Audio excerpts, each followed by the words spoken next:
What's going on, skiers and riders? It's Cassie here with your Monday, January 6th Wachusett Mountain Snow Report update. Today's forecast is looking pretty promising for a great day on the mountain.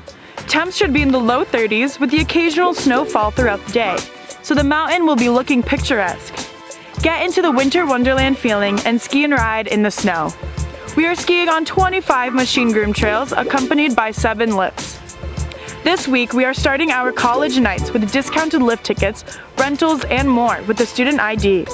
Check out the calendar of events for more details.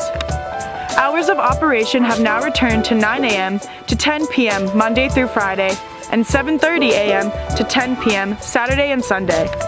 That's all for now, skiers and riders. Thanks for tuning in. Go check us out on all our social media, and I will ski you on the slopes.